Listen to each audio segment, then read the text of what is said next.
Hola, muy buenas noches y sean bienvenidos a la segunda temporada del podcast de los ajolotes. El día de hoy les vamos a presentar el tema de la filosofía de la ciencia y bueno, el grupo está conformado por Daniela Camacho Aro, Llorel Alexander Galán Medrano, Carlos Alejandro Madreño Gutiérrez. y pues aquí su servidora Ana Silvia Barraza Godínez. Y bueno, yo les voy a empezar a hablar pues sobre el origen de... bueno, sí, es cierto. Mi compañero recuerda muy importante que es sobre los temas de los que vamos a hablar el día de hoy, que el primer tema será el origen. Bueno, sobre los puntos, es cierto. Vamos a hablar sobre el origen, el método científico, la verdad y la objetividad, progreso científico, relación, ciencia, sociedad, y pues la conclusión y al final de todo, pues nuestras referencias. Y bueno, ahora sí vamos a empezar pues conmigo, que es el origen. Y bueno, pues la filosofía de la ciencia se origina en la antigua Grecia. Filósofos como Aristóteles, Platón, Demócrito ya reflexionaban sobre cómo conocemos el mundo. Aristóteles fue uno de los primeros en hablar de la observación y la lógica como formas de conocer la realidad. Aunque en ese tiempo aún no existía la ciencia como hoy la entendemos, ya se preguntaban qué diferencia hay entre creencia y un conocimiento verdadero. Pues este es como el origen que se originó pues en la antigua Grecia, ¿no? En la etapa moderna, pues el Renacimiento, ¿no? Con el Renacimiento, pensadores como Galileo Galilei, Francis Bacon y René Descartes empezaron a separar la ciencia de la religión y a proponer métodos más racionales y experimentales. Aquí nace lo que llamamos método científico. Y con ello la necesidad de reflexionar sobre cómo funciona ese método.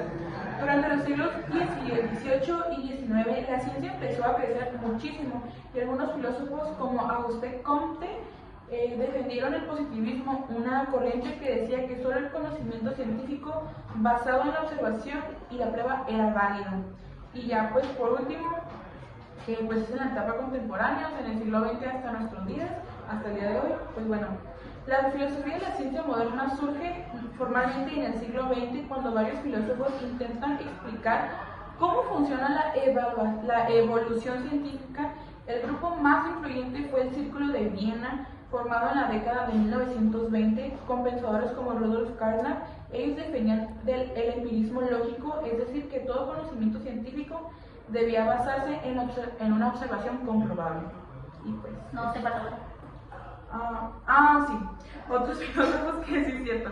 Otros filósofos que criticaron esas ideas fueron Karl Popper.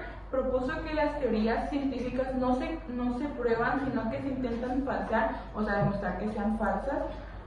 Thomas Kuhn habló sobre los cambios de paradigma cuando una teoría científica es reemplazada por otra totalmente diferente, como pasó con el modelo geocéntrico al heliocéntrico. Paul Feyerabend defendió que no existe un único método científico y que la ciencia también depende de la cultura, la historia y la creatividad. Okay. Con esto pasamos al método científico, pues que es lo que me toca a mí. Primero que nada, ¿qué es el método científico, no? El método científico es un proceso sistemático y riguroso que sirve para pues adquirir conocimiento mediante este, ¿no? Básicamente se basa en la observación, la formulación de hipótesis, la experimentación, el análisis de datos y la obtención pues, de las conclusiones a base de eso, ¿no? La filosofía de la ciencia estudia cómo funciona el método científico y la naturaleza de este. O sea, cómo sobrelleva pues todo en general. Se enfoca en conceptos como la objetividad, la reproducibilidad y la falsabilidad, o sea, las cuales son pues esenciales para que una investigación sea considerada científica. O sea, el método científico no es un proceso lineal rígido, o sea, no es lineal, sino que va como evolucionando, o sea, va cambiando y se adapta siempre dependiendo del tema en el que estén, y según la investigación pues lo vaya repitiendo. O sea, el tipo de investigación, el método científico depende mucho del tipo de investigación que se esté haciendo.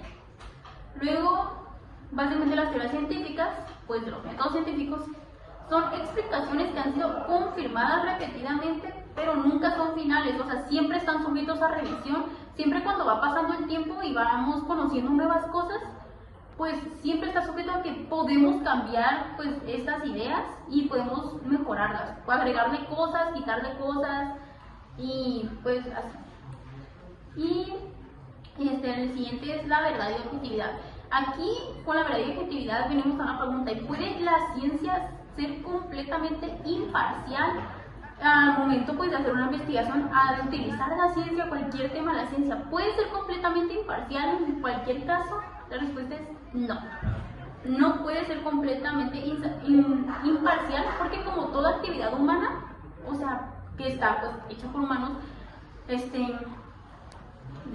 puede presentar conflictos como de intereses de la persona. O sea, incluso en el momento de la ciencia siempre puede reflejar la persona que está haciendo este método o que la está empleando sus propios intereses y pensamientos, tengan o no algo que ver con el tema. O sea, no puede escapar de todas las influencias sociales, políticas o incluso económicas pues que puede haber aquí. Aunque Wolpert, pues que es un autor, ¿no?, afirma que el auténtico conocimiento científico no hace juicio de valor, pues es medio erróneo. O sea, puede ser realmente verdad porque se supone que debería ser así, pero es muy cuestionable porque la sociología, que pues la rama de la ciencia, ¿no?, ha demostrado que hay siempre sesgos y confirmaciones de expectativas determinadas por el paradigma adoptado en este caso. Además, los estudios científicos tampoco se libran de esta retórica ni están libres de condicionamientos del medio. O sea, donde hay actividad humana, siempre, pero siempre cabe la parcialidad. O sea, no se puede que la ciencia sea completamente imparcial siempre y cuando tenga que ver con la actividad humana, o sea, todo. Y pues nada, la ciencia en general no puede ser completamente imparcial. De acuerdo. Ahora yo les voy a hablar sobre el progreso científico, más concretamente, que se entiende como la acumulación, el refinamiento o el reemplazo de conocimientos previamente existentes. Y existen 3 modelos clave a través de los cuales podemos entender el progreso científico. Uno de ellos es el de acumulación, relacionado al positivismo, que se basa en que cuando un nuevo conocimiento surge, este simplemente se suma a los que ya existían previamente.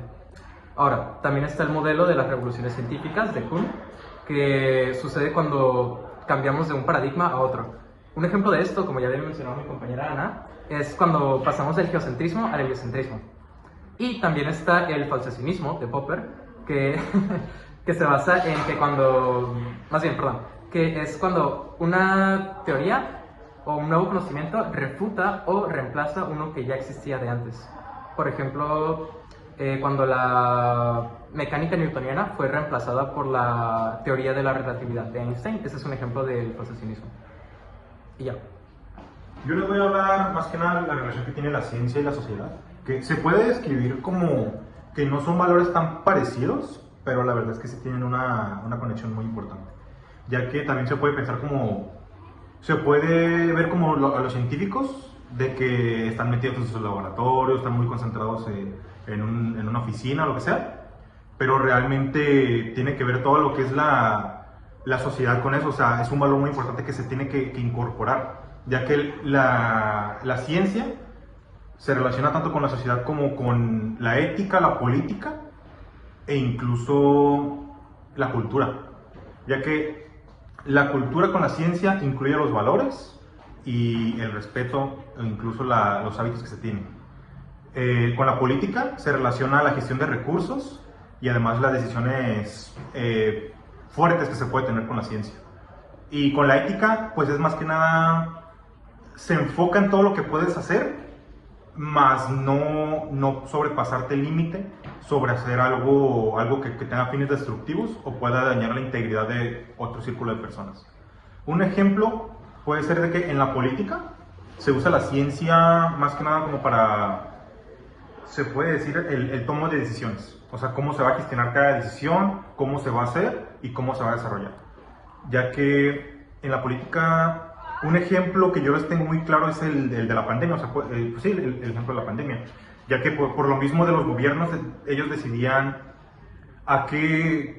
cómo se iba a definir el tomo de la pandemia al inicio, cómo se iba a gestionar la entrega de vacunas, en qué zonas, cómo se iban a aplicar, las dosis incluso. y cómo se iba a sobrellevar. Se ocupaba ver cómo se desarrollaba el virus para poder darle un seguimiento real pues al método que estaban llevando con la ciencia.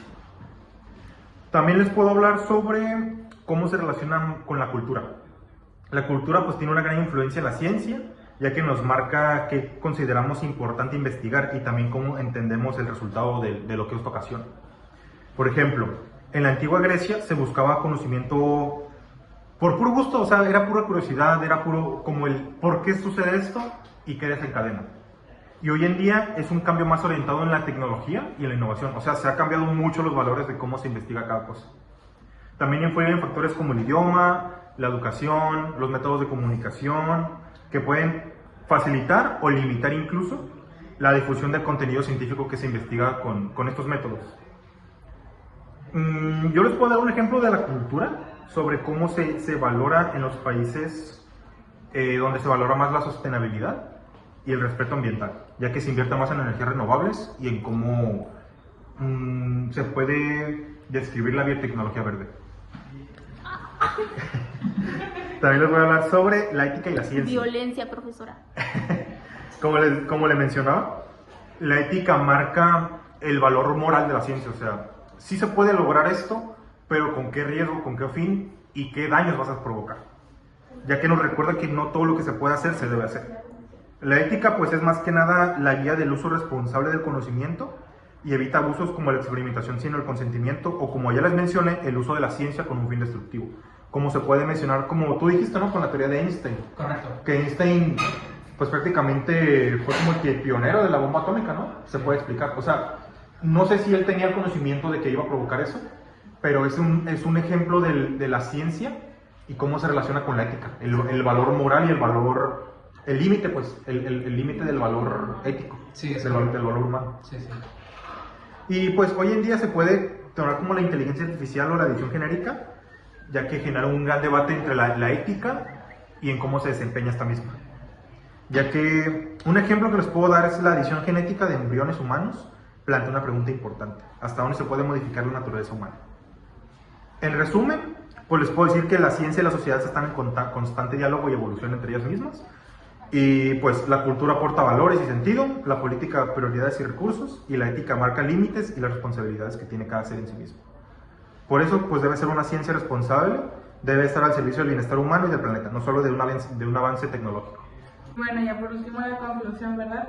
Que pues la filosofía de la ciencia nació de la relación sobre cómo conocemos y explicamos el mundo, o sea, cómo lo observamos y cómo lo vivimos. Pasó de las ideas de los filósofos antiguos a los métodos racionales del Renacimiento, hasta convertirse en una rama moderna que analiza cómo funciona y avanza y se transforma la ciencia.